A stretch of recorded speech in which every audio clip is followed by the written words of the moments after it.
Boom, boom, boom. Stay locked, because we're the bomb.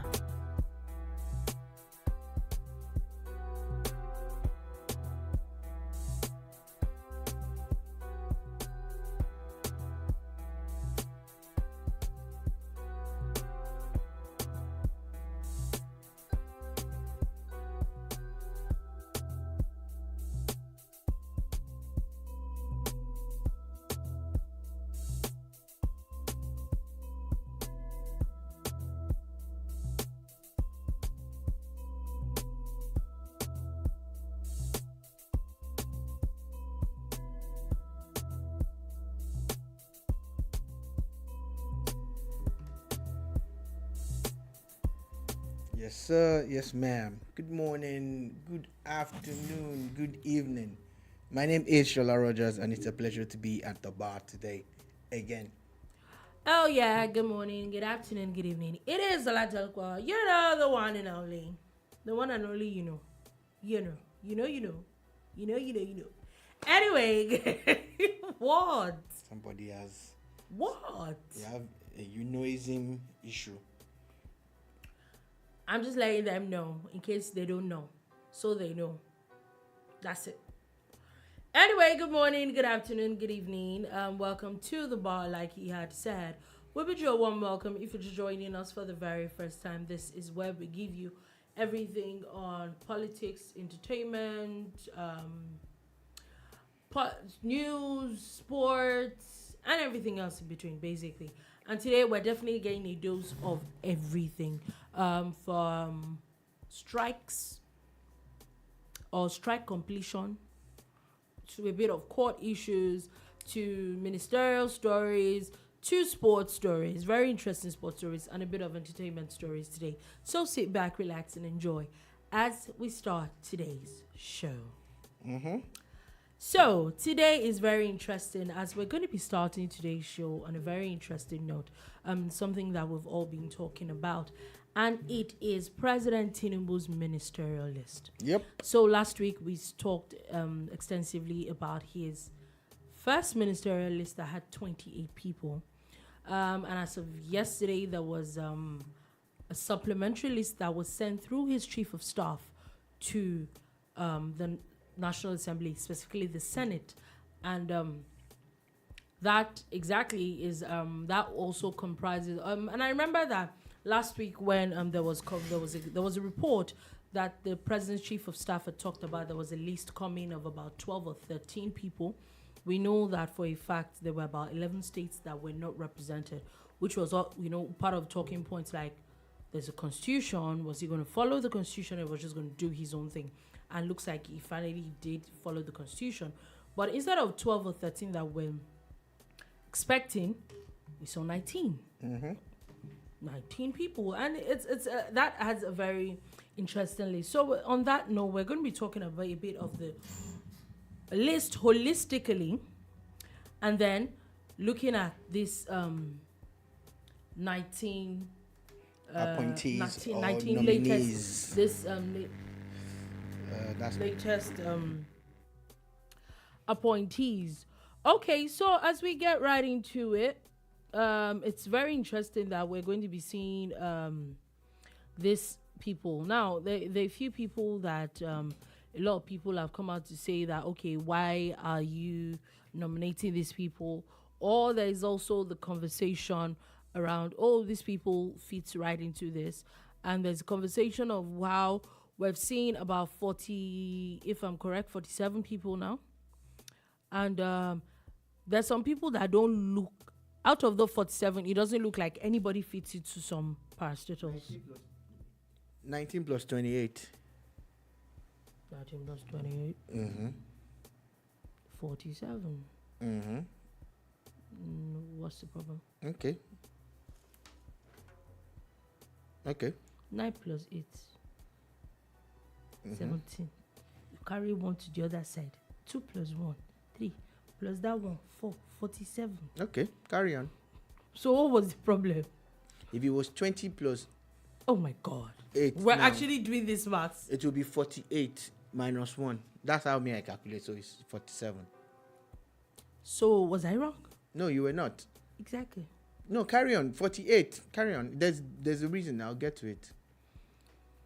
Anyway, so as we get right into this, there's a list of a few people that maybe we're expecting and we're not expecting. Maybe let me just reel out a bit of the names. The names on that list, we had Ahmed Tijani, we had Bosun Tijani. They're not from related. same state. They're not related. Mariam Shetty, Ishak Salako, Tunji Alausa, Tanko Sununu, Adegboyega Oyetola, Atiku Bagudu, Bello Matawale, Ibrahim Gaidam, Simon Bako Lalong, Lola Adejon, Shuaibu Abubakar, Tahir Maman, Aliyu Sabi Alkali Ahmed, Heineken, Lopo Biri, Uba Maigari, and Zephaniah Gisalo. Those were the names that were on the list yesterday. And that brought up a very interesting conversation because looking at President Tinubu's list, there's some things there that are actually very, what's the word now, that are very common. One of it is that there are quite a lot of young women on that list that you cannot take away.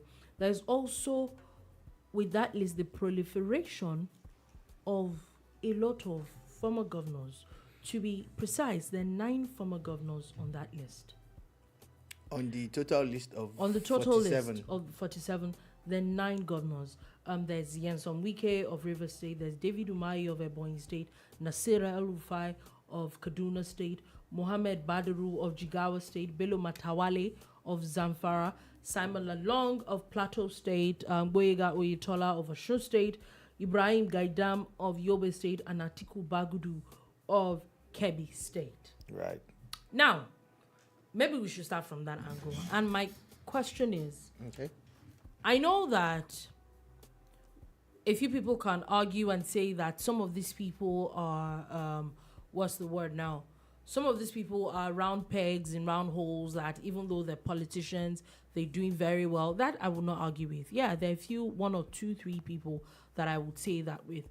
But also looking at it politically, isn't it looking like these people were appointed for political reasons? And for political reasons, is political reason enough for people to be appointed as ministers and at the precarious situation that Nigeria is in at the moment? Yeah, very good question from you, Dolupo, talking about why do you have 9 former governors as ministers. Some people were expecting more because there were a couple of names that people thought they were going to see on that list. They're like, oh, where's Fayemi's name? Do you understand?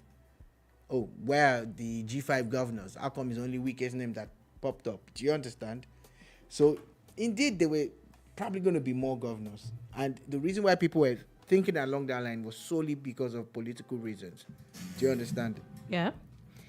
We discussed this a couple of weeks ago. I was one of the people that were clamoring for this list to come through so that we could actually, know which way we're headed. And I'm going to repeat what I said or paraphrase. In bringing out a ministerial list in Nigeria, I don't know about other countries, but in Nigeria, you need to consider everything. You need to strike a balance, especially with the new, awareness about governance and politics. So in striking a balance, you take into consideration your political leanings, your re-election in 4 years' time, your election of 6 months ago, leading up to that, and the yearnings of the people and your own ambition as a president. You need to mix and match all of these things together, juxtapose it, blend it together, and give us a list of 47 or 60 or 36 people that would help you marshal out your plans. So, why is there a problem? My response is, why is there a problem to bringing in governors if all of these things are outlined, some of them will fit into it? Now, because someone was a governor for 4 years or 8 years, does not take away their background. Nasiru El-Rufai, quantity surveyor par excellence. lawyer also. Do you understand? You look at Yenson Wike, lawyer, an amazing infrastructural development person, at least in the last 4 years of his government. You can't take that away from him. And you look at some of these other governors and you expect to have what they have done in the past replicated.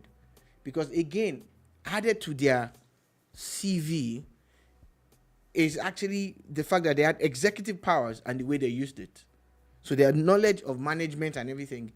I subscribe to something I talked about before. I know someone else had talked about it online too, that regardless of political leanings, we really need to create an institution that would, bring together people who have worked in government, people who have worked in the military and in the private sector, and have some kind of, academy or institution where we can download the knowledge that they have.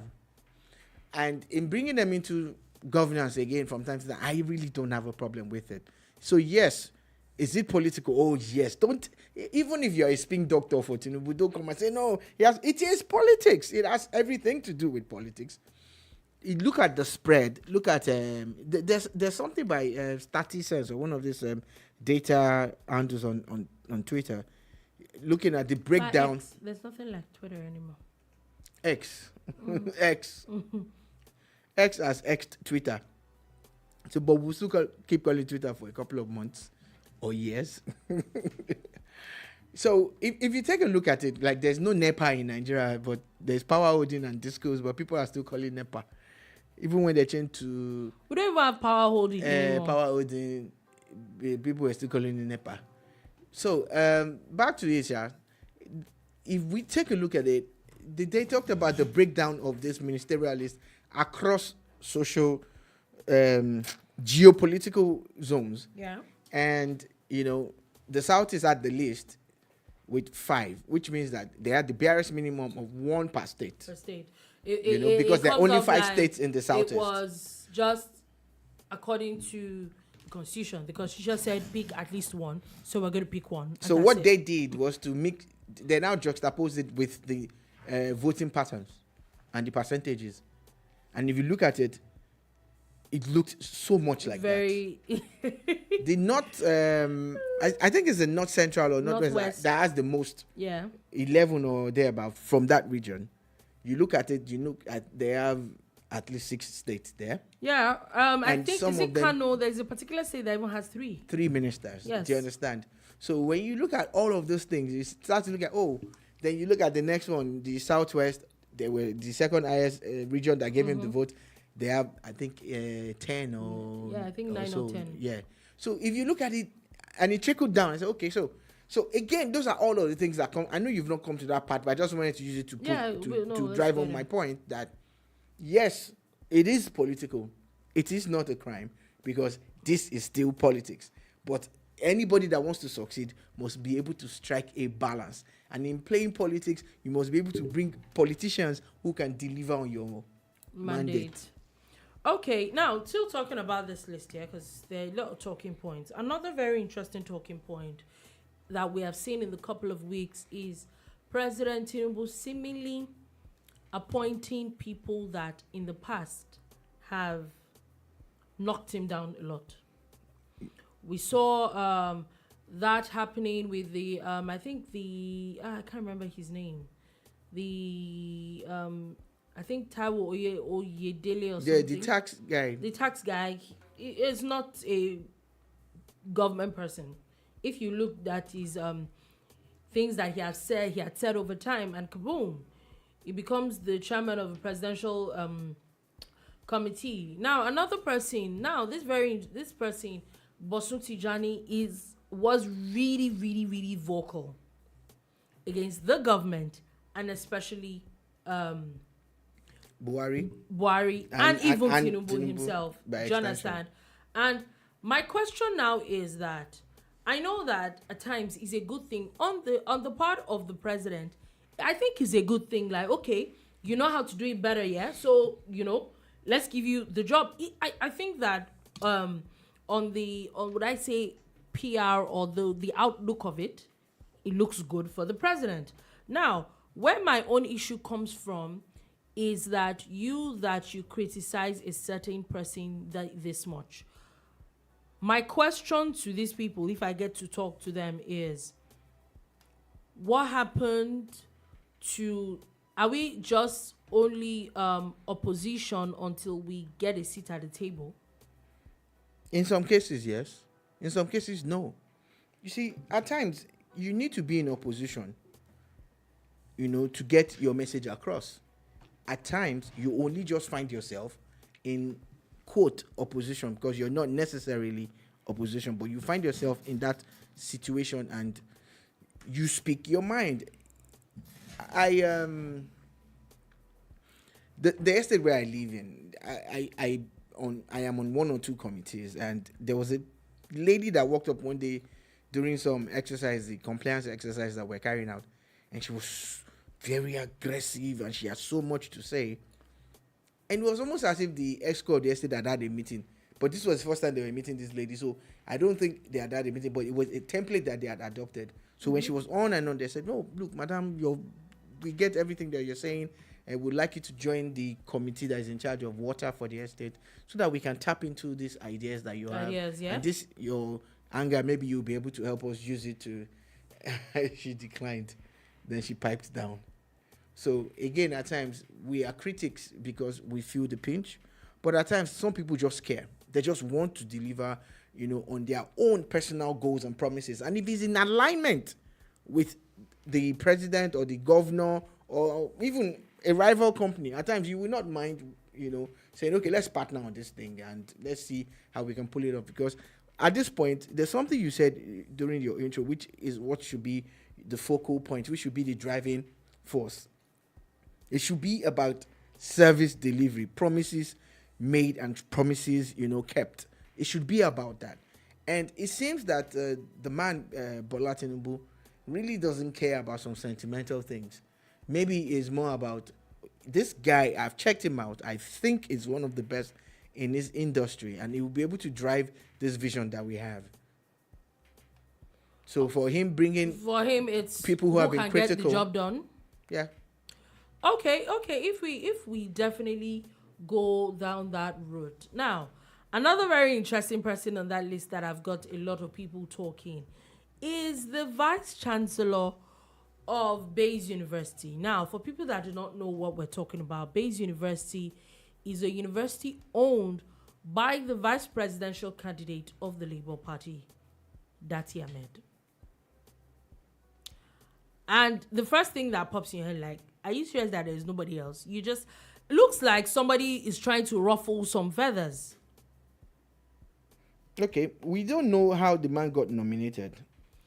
He's on the board of the NDDC. Anyway, let's put it out. I know. Not you. I was just like putting it out there. Like, that's also part of what he does. So maybe he's already part of the government. Maybe they've seen what the things that he's done for the NDDC, which I honestly don't see anything that's happening in the NDDC. But personal opinion. Yeah, personal opinions are very, very valid and very welcome. So like I was saying, I don't know how I was nominated, but if you look at the man's CV, we're still talking CVs and how we believe these people got these jobs. If you look at his qualifications, the man is preeminently qualified to play 2 or 3 roles in that government. So it's nice that, they have someone like that. Again, the fact that someone works for an opponent does not necessarily mean the person supports the person. That's another angle that we need to look at. We used to say that the man is a Labour Party supporter or he supports his employer, Mr. Dati, who is the owner of the university. So you're saying that it's possible he's just... it might even be... just work and he was just strictly professional. It might be someone that doesn't even like politics at all. It might just be a strict professional. Or maybe he's actually political. Maybe all along he just didn't show you. But of course it's a major talking point because it's interesting that, someone who is working with, the or their opposition in quotes, gets, nominated to, the esteemed role of the minister of Nigeria. Okay, so anyway, still talking about this ministerial list, yeah. Now there's been a conversation around all the. I'm not sure there's going to be a second ministerial list or second second supplementary list. I'm not sure. So it's safe to say this is what we're having, at least until the president says otherwise. Now another question is that there's also been a very quiet conversation just brewing about how these people, how competent they are, because if you really look at it, a lot of them, most if not all, have very, very impressive CVs that you cannot take away from any of them. Yeah. Now my question now is, the conversation that has been going on is that, take for example the Ministry of Youth and Sports, as very well read and very interesting and knowledgeable these people are, nobody seems to fit into that category. Yeah, looking at their background, I've not seen anybody. Like, for instance, let me quickly digress to prove a point. There are about 6 medical doctors on this list of 47. Do you get? Yeah. And when one of them that eventually, of course, made it to this list, when he resigned or left his international appointment, a lot of people started speculating, oh, this guy is going to be the next Minister of Health. He had played the role as a junior minister, like Minister of State before and all of that, right? Yeah. Then there is an Alausa from Lagos who is also in the same field. Oh, there's the women leader of the APC who is also in the same field. And you look at all of them, you're like, my God, there's 6 people from the medical field, which shows that any one of them could actually become Minister for Health. And that would be an amazing feat, because they look like people who are preeminently qualified, and hopefully they'll bring their wealth of experience, to bear in the area of health. So we already know their background or their leanings. El-Rufai, Nasser El-Rufai, former governor of Kaduna, quantity surveyor, that has to do with construction and infrastructure, lawyer, all of that. So when you look at that, you start to look like, and again, seeing how much of infrastructure that he invested in, and how he was able to grow the economy of Kaduna State, how he was able to attract foreign direct FDIs into his state. You're like, oh, this guy could function here, here, or here, right? Yeah. But we already know that he's going to be in power ministry because he let it slip somehow during that interview. I agree. Except the president decides to shock us. Now, he's been doing a lot of that. So looking through the entire list of 47, I do not see any one of them. And I actually stand to be corrected. I am not going to claim that I know it all, but I do not see any one of them that has had any dalliance or any involvement in sports in Nigeria. But maybe. Yeah. What? At the moment, maybe it's not about sports. I know that one of the issues that you in particular and a lot of people have also talked about when it comes to sports is that we do not treat it as a business. Exactly. So maybe the sports ministry does not need a sports person. Maybe they need a business person that understands sports, and they exist, and they are not on this list. Okay, they're not. You see, for me, I see it year in, year out, and in the last 30 years or so, if you go through the list of ministers that Nigeria has had in the sports ministry, you can count on your fingers the ones that have performed up to par or close to average. And these are the real issues. Now, sports, is so big, and it's as if politicians don't get it. Sports is not only for the youth. Sports is for everybody. Sports is linked to wellness and well-being and health. Education is sports, spreads into all of these places. And where are we? Where are we on this now? we don't take it Okay. serious, and we don't understand it. Sports can be linked to security. Sports can the value chain in sports can provide employment for hundreds of thousands of people. And when I say sports, I mean sports. I don't mean football. Don't get it twisted. I mean football, rugby, boxing, the motor sports, everything.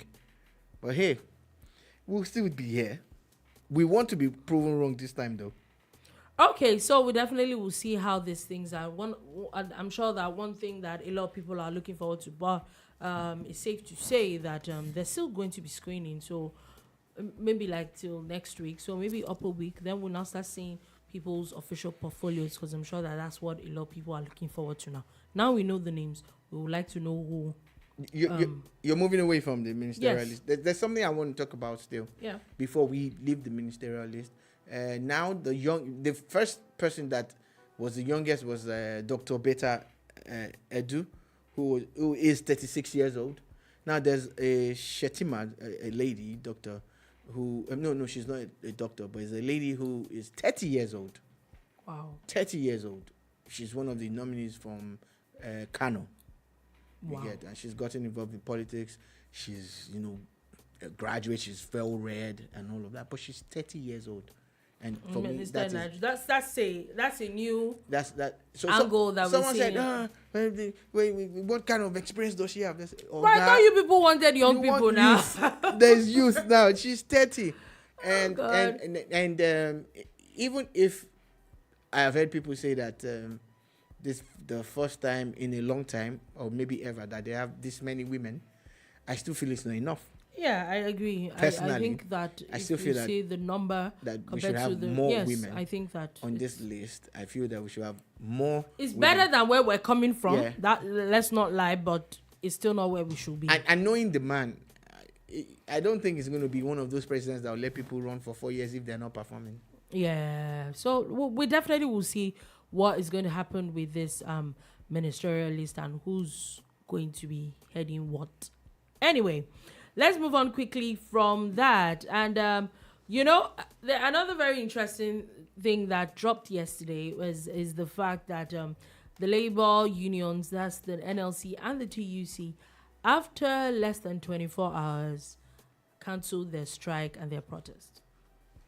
Yeah. Isn't that hilarious? Yeah, this is a protest that I had kicked against for many reasons. One of my reasons is that the present crop of labor leaders are politicians. They are biased, they are not neutral, and they do not seem to be fighting for everybody. They seem to be fighting for their party. That is the Labour Party. So for me, I this everything I've said is facts. I actually wish we could have a sit down with them. And so the videos, the pictures. Yeah. Your office in Abuja has a Labour Party secretariat in it. You are directly involved in selecting whoever leads the party. You nominate. Do you understand?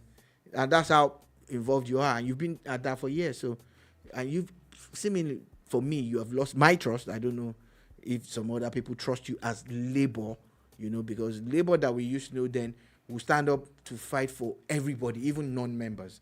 But you seem to be fighting for your political party, and this is my opinion about it. I think I kind of agree with you a little bit. That's where I have an issue with them. My other issue with them is that this protest and all that, I'm not saying that people are not suffering or the fuel hike is not ridiculous. We all know it is what it is. The truth for me is that, or the issue that I have with it is that a lot of the demands were very unrealistic.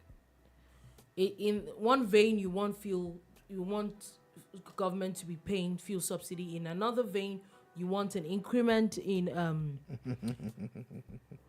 the minimum wage, and you want this money, and you want that money, and you want this and that, and you want palliatives, and you wonder, like, where's all this money supposed to come from? Exactly. How do you fund this? How are they going to fund this? You really think that everything, there is a reason why they stopped paying fuel subsidy? I'm sure that if Nigeria had way enough and we're not borrowing to pay subsidy, I don't think we'll be having a conversation of removal of fuel subsidy. I don't think we would.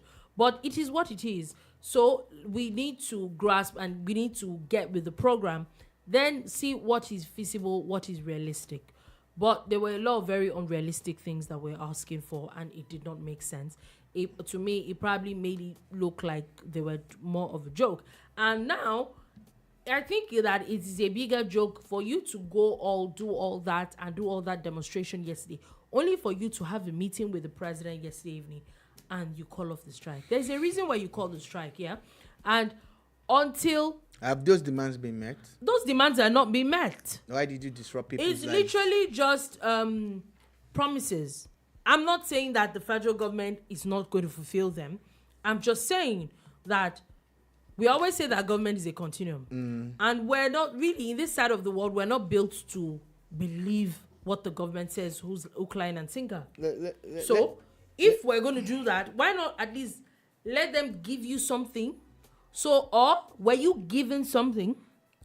Good question, no. Let's call it spade a spade. Was there some kind of, was there some time of giving? Some underhand. Because in the real sense of it, for someone to want you to call off something, they have to give you something to be able to pipe down a little bit. It's called negotiation. We have not seen anything that you have been given to the public. So what were you really given? A wise man was referred to it as passy on that passing wrong. That wise man, of course, is Fela Kuti. Now let's get to this issue of labor. Let us look at it this way. The issues before they hit the streets, the demands, the situation, has it changed? Nope. After calling it off? Nope. So why did you strike? There Because it's the same thing. Most states the government don't have told you. palliatives yet. Exactly, it's the same thing. Same thing that I told you is what they're telling Refineries you. have not started working. Yeah, the earliest. They've not increased. The president had said there will be an upward review, but they still not have been announced. Which my issue with when it comes to these things, I've always said it, that this minimum wage story is that it seems to only affect in the immediate. It seems to only affect federal government civil servants, which are not even up to 1 million. Okay. Again. Really? Labor, here's a piece of advice. Yesterday we gave you a bit of them, and that's what you eventually did. Even if you probably didn't watch the video, it doesn't matter. But what I'm trying to say is this, because the people who watch it will tell you one way. You have 36 chapters and Abuja. What are the people in Abuja doing? The Abuja municipal councils, I think there are about 6 local governments or so there. Okay. In every state that there's a Labour Party HQ, ESCO, leaders and workers, can you rather focus on those governors? Because that is the reality. You at the national level, focus on the president. Don't give him breathing space. Fight for the people at the national level. But you can see that in governance, and really and truly, some governors have shown us that the states are supposed to be doing something about it, and we have not heard anything from at least 32 states. I don't want to exaggerate, but we know that... Let's call it safe, like 30 states. Yeah, of 36 and Abuja. So, in this case, are you going to, at some point, at any point, going to focus on the governors and the local government? Now, I'd say we should be realistic, because some of these local governments are just on paper. Yeah, Some but of they them get are on paid paper. their money directly. So the minute you get paid, you have a conversation. Whatever happens between you and your state government is nobody's business. So call them out. Yeah. Call them out for the people's sake. One of the things that we skipped, I don't know why we did, was 2 days ago when Lagos State Governor reeled out his palliative plan for the fuel price increase, subject to subsidy removal, as a result of subsidy removal. He talked about how the yellow buses, those were his words, and we like to call them yellow buses anyway. The Danvos. They privately owned transport vehicles. The association was going to do some price reduction.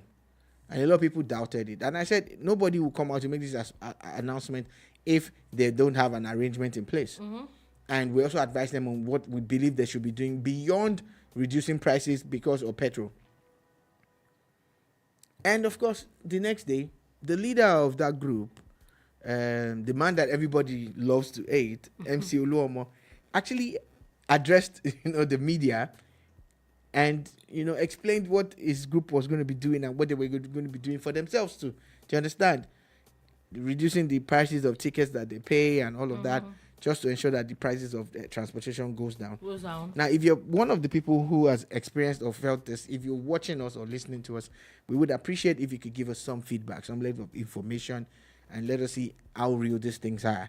Even the reduced cost of transportation in Lagos by the state government-owned transportation platforms. We want to find out what it is and how real it is and how effective it has become. But having said all of that about Lagos, and remember what's happening in Ogun State, yesterday the governor, released some pictures of him test driving an electric powered motorbike.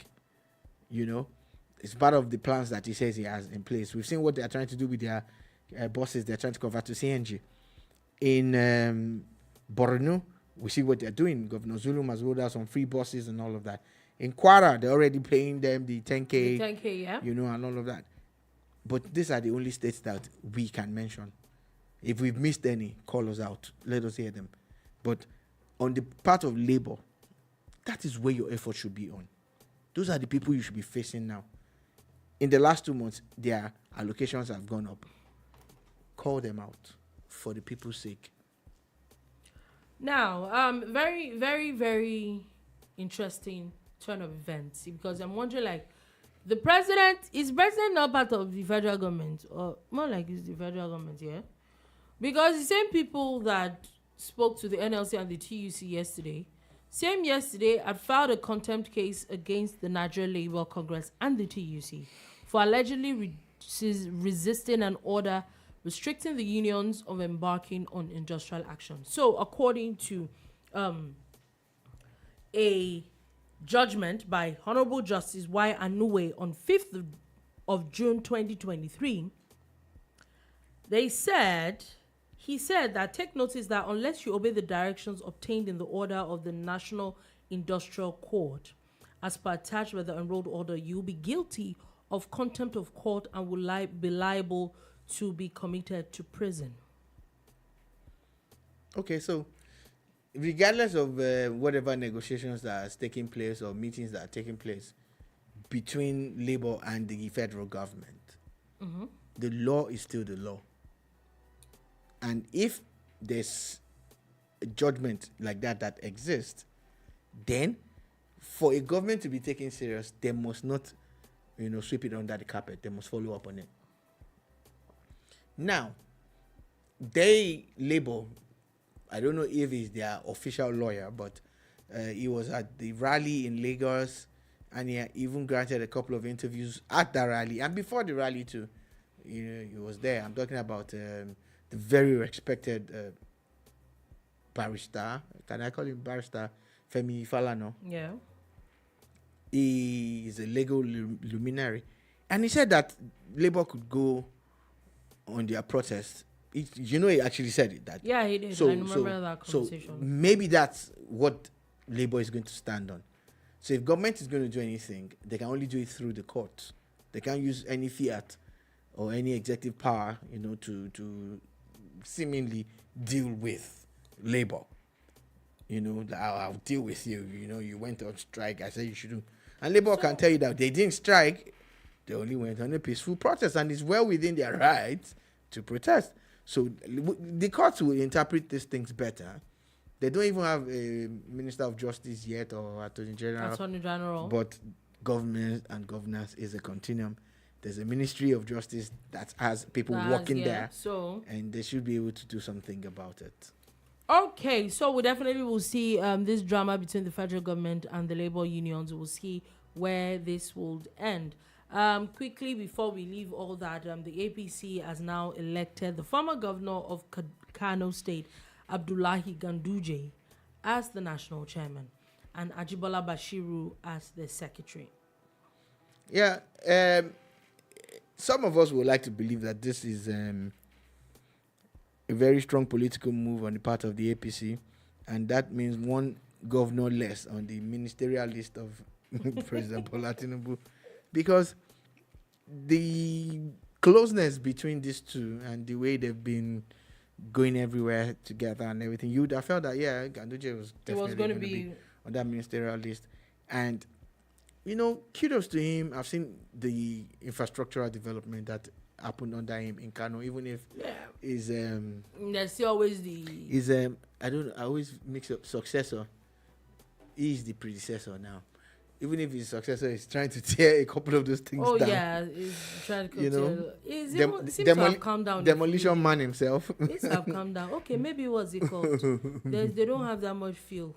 I like that. Fuel is expensive. I like that. You know, but hey, him going into the party, it's also a good thing for him. Seasoned politician and one governor less on the ministerial list. In the name of Bashir Ajib, that man is very sound. I've read a couple of things that he has written. I've watched a couple of videos where he's spoken, and maybe they're getting a very, very, very, dynamic secretary in Ajibola Bashir. Okay, so let's move on quickly from that. Let's move on quickly from all that, and let's go to the issue of Niger and ECOWAS. First things first, the SA evening, we had, of course, we had left the bar before the news broke that Nigeria has officially cut off power supply from Niger Republic. Now, I have a few questions for Niger Republic. Yep. Your whole army is not that wonderful, yeah? You are dependent, you are landlocked. A lot of things that coming into your country is from the land borders that are now close to you, mostly from Nigeria. Also, Nigeria, as of yesterday, I didn't even know it was even that much. Nigeria provides about 70% of the electricity that Niger is using currently. They have now officially cut power supply to Niger Republic. See, you cannot be so dependent on other people and you be forming big boy. You are not a boy. You are a child. You know me and stories now. You know, there's for worry they say person with this scholarship, no they give scholarship. You don't understand. So how they go give you scholarship? You say you won't give scholarship. You know, typical beer parlor behavior. You meet someone at the beer parlor. He didn't even invite you, but because he's your friend, he has sent a bottle of drink to your table. To your table. Then the next thing is you're inviting more people and telling them that the guy that sent that bottle is going to Uncle Daddy, is he your daddy? Yeah? Okay. So that's what's going on with them. Now, on their own part, they started a power generation plant that they're supposed to be ready by 2024, 2025, which will more or less, see them reduce the power that they are buying from Nigeria or anywhere else, or, basically stop it completely. But they are not there yet. So they are definitely dependent on Nigeria, who actually needs more power, but generates more than she can transmit. She can transmit, yeah. You see? So, and if she doesn't sell it, it will be a waste. So Nigeria actually does sell power to our neighbors, Benin Republic included. And when you go to those places, there's always light. Do you understand? But the one that is selling the power does not have power. It's a story for another day. You understand? But now let's get into the nitty-gritty. When we talk about sanctions, these are the things that happen. This typical or proverbial when two elephants fight, it's the grass that suffers. You see, the people of Niger are going to feel the They're going to feel the pinch. They're going to feel it, and it's going to affect them, because now they're going to live on about 20 or 30% of power supply from God knows where. from maybe outside their country again, or one that is generated locally. And these are the measures that are going to be deployed before anything starts to look like a military intervention. Now, that did not deter the Nigerian military junta from appointing yesterday 8 military governors or governors. whatever it is they call themselves. So, if you give someone an ultimatum to say, we give you 1 week to leave and reinstate the democratically elected Bazoum, it doesn't look like and they're planning to leave. 3 days after the ultimatum was given, you are appointing governors. That means you're not going anywhere. And that means Or you're ready. you don't plan to. Does not mean you won't go. That's why I'm talking from their angle, that they're not going anywhere. They plan to, establish their own government themselves. You might just not be allowed to. and run the full hog. So these are the issues with the Nigerian coup update. And it is not a good sign whatsoever. It's not. Sadly, not a good sign. If it degenerates to what it is, there is going to be a lot of casualties, and that's the sad part for me. Now, still talking about ECOWAS, looks like at the end of the day, ECOWAS and maybe the AU, nobody really wants war at the end of the day. They're now talking about how they've now appointed Nigeria's former military head of state, Abdulsalami Abubakar, who is set to lead a delegation to Niger for mediation. Also, Sultan of Sokoto, Muhammadu Abubakar, is also on that list. The person of the president of the ECOWAS Commission is also there. Okay, this is a good move. We know that Abdulsalami Abubakar won the hearts of many people when in 1999 he handed over, he was the former military ruler. Yeah. He was one that... But he did not act as a dictator. When he took over government, he promised to hand over within a short period. And he did that within a year. And, of course, he did hand over to former President Olusegun Obasanjo. So he's in a good place. And he's one of the people that is respected inside and outside Nigeria. Yes, gets the concept. The Sultan of Sokoto is a very big figure in the northern part of Nigeria, even in Nigeria at large, and especially in the Muslim world and all of that. And this is a neighboring country, so these are very big people who might be able to convince the junta to step down and listen to what ECOWAS is saying. I have also seen reactions where people are saying that, the people of Niger want this, that this is what they want and all. But there's also a lot of people in Niger who don't want this. They don't want junta. it. People should be able to choose. People really should be able to choose. So it might not be fair to always speak to one side of the discourse. And we look at things and try to balance out the story. From everywhere, yeah. Now let's move on quickly as our time is far spent to a bit of sports. Now, first things first is the FIFA Women's World Cup is still ongoing. As we speak, the group stages have officially ended today, with Morocco defeating Colombia 1-0 and Germany and South Korea playing 1-1. So it is official. We have everybody that is playing for the round of 16. It is starting on Saturday. Switzerland is playing with Spain. At 6 p.m., Japan is playing with Norway. Also on Saturday at 9 p.m. On Sunday, Netherlands is playing with South Africa on Sunday at 3 p.m. At 10 p.m., Sweden is playing with the United States. At 8:30, England is playing with Nigeria. At 11:30, Australia is playing with Denmark. On Tuesday, 8th of August, at 9 o'clock, Colombia is playing with Jamaica. And France is playing with Morocco at noon. These are going to be top-notch games. These are going to be tough games. All eyes on Nigeria, England, Nigeria.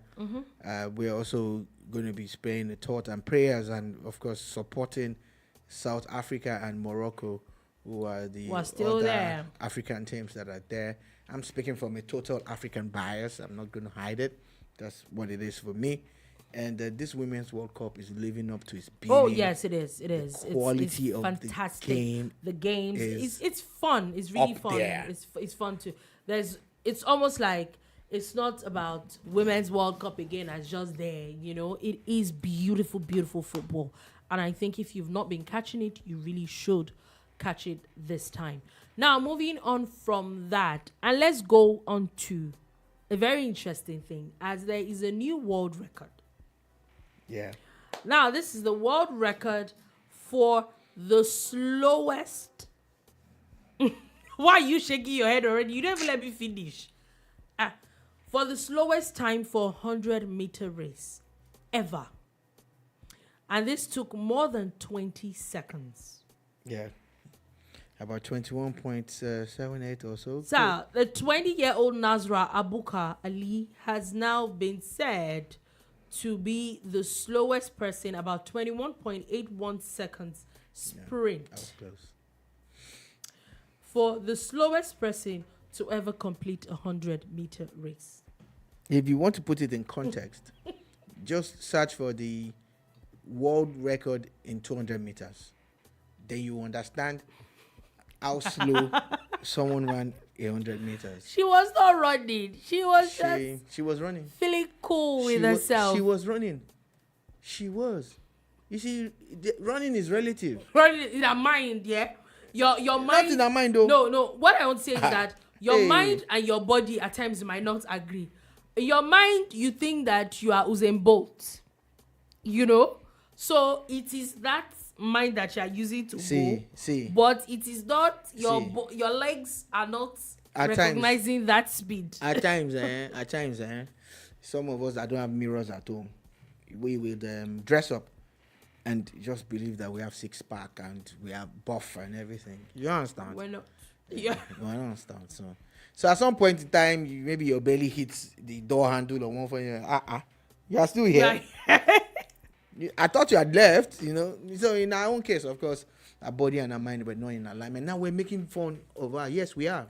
Because she had no business on that track. She had no business on the track. No prior training, and I no think that experience. This is, you know, insulting and to the athletes that have actually gone there. It's a World University Games, to actually go there to have trained for months and for years for this thing. I think she's a Somalian athlete. I don't even know how to call it. She's not an athlete at this point. You know, and it speaks to nepotism. Yeah. This is the problem. And that's the story. And again, thank God that we were one of the earliest media brands to highlight it, and it became a big thing. And the Minister of Sports in that country has responded. Now, it's sad. It's sad how you make fun or you poke fun at people's livelihood. Tinubu said something. I'm keen into it. Some athletes have been training for years, not months, years, just to make it to that tournament. You know, and at the World University Games, you go there because your auntie or your uncle is the director of the sports association. Then you find your way. How about feigning injury now? You know, just don't go and disgrace your. But if your aunt and your uncle is what's it called, they probably can just put your name. You don't have to compete. Do you get? You just enter stadium and fall down. You don't have to even compete. Your name is there. You are going with them. You are going with them. End of story. One of the shortest boxing fights ever. Not the ones by Mike Tyson. No. There's a guy called Efe Ajagba. He's a Nigerian heavy hitter, massive heavyweight boxer. And he was going to fight a guy in America. And we don't know what the guy's issue were. But the guy just entered the ring and left. I ain't doing this. Nope. I can't do the this. guy must You're have not looked at going to kill me. Efe and said, I know say you they beat people anyhow, but how much are they paying me? For what? To come and... No. And the guy left. Do you understand? Sister, you could have left. You don't understand? Leave. They will just disqualify In fact, you will just be happy. Yeah. Oh my God, my leg, and you fall down. And that's it. And they'll come and don't do take that care. next time, please. Thank you. And she's saying that she will work harder for the. Yeah, she wants to go to World Athletics Championship. Anyway, which is no way. quickly in this lady's case. Before we move on away from sports, looks like Lionel Messi is doing wonders, and maybe just maybe the way they're going into Miami might just win this league after all. As now he has scored 5 goals in 3 appearances for his new club. Yeah. He scored twice yesterday when there was a 3-1 win over Orlando City. I don't know what it is that they did to get Lionel Messi, but it's not just about the football. Let's call it spade a spade. It's going to be a major money spinner. We've seen in the 3 games he's played the caliber of people that just want to come and see Messi play. Yeah. When you have a big brand, you have a big brand. There's just nothing anybody can do about it. When you remember that there was a picture of Messi and Ronaldo last year. I think they were supposed to be playing chess or something, and look at the buzz that picture got. Yeah. Created and everything, and it got. It's the same thing that people started comparing American artists and American stars to them, and like, no, you don't compare anybody to Ronaldo and Messi. You don't.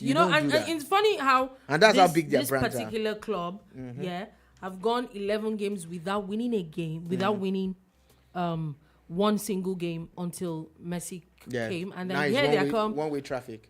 They won it's 3. Win-win. It's win-win-win. Oh my God! All 3 games Messi has scored. All 3 games he has influenced. Even down to the merchandising. Their pink jerseys are all over the place now. They've got celebrities coming. The funny thing is that I'm not even sure I've ever really seen or noticed like an MLS jersey before. Like, of course, it's always like the Premier Leagues or the Bundesliga or Liga. Some of us have a problem. I'm just trying to cure myself. Some of us can watch any game. So I have seen a couple. Honestly, I've never sat down to watch an MLS game before. It's not even something you hear people talk about. I remember when Beckham was planning, and he couldn't even get a permit to build the stadium in Miami. I remember very well where he wanted to site it. I've been there physically and all of that. And that was a couple of years ago. That was like 9 years ago, 8-9 years ago. And there was a lot of buzz about it. Then it seemingly died out. I'm like, oh, maybe this guy is not going to do it. And now he finally pulls it off. And he pulls off one of the biggest coups ever. Now, Messi could have gotten more payment if he had gone to Saudi Arabia, where everybody's going out to collect their father's pension and their future great-grandchildren's monies that is being owed by the Saudi people. They are paying everybody now. So if you know how to play football, go there, they'll pay you. Messi looked at it, but you said you don't know, and it's an honest thing. Why did he choose America? The package that he's getting in America might not be as high when it comes to salary, but the salary is going to be high. But it's a bigger package because he now gets a chip, of the business. Which will culminate in him the angle, owning his own football club there. But also, there could also be the angle of ego. Ronaldo is already dominating the Saudi league, so I could as well go somewhere else and do my own thing. I'm not going to discount. And is it working? It is working. I'm not in his head, So yes, it's possible. Very, very possible. And finally, before we leave, they were talked about this a few days ago when this thing first broke about people trending for wrong reasons or saying things just because you want to say them. Now, a popular, not popular until last week, has now been sentenced to 3 years for cyberbullying in Yola. A popular what? I said a now popular TikToker. Yeah, you didn't put TikTok. Oh, really? So I'm like waiting for a popular, then you edited yourself. Anyway, we talked about that same story. And as much as I don't want anybody to go to jail for any reason, but if you commit the crime, at times you need to pay. Go to jail. I'm glad that the person that she slandered, did not take the laws into her own hands, went to court and got a judgment, and it was actually very fast, The process was fast. The lady pleaded guilty. So to all the people who are being sentimental, this person pleaded guilty. Yeah, she pleaded guilty. There is an option of fine of, I think, 150,000 naira. So, she will pay that most likely will not go to... So wait. She won't serve. So the 200,000 that she was paid, she will still have 50K to pay. Oh my God! Maybe she got free lawyer. Oh God! Because if she paid for lawyer, then that 200K is gone. But Oh my but God. in all of this, people should learn from this. Yeah, I agree. People should learn to just know what to say, when to say it. And on that note, that is all we will take today on the bar. Thank you for listening. Thank you very, very much for watching. We'll be back again tomorrow at 3 p.m. West African time. It is going to be New Music Friday. You know, it's the TGF edition of the Boombar. And we'll be here to give you everything.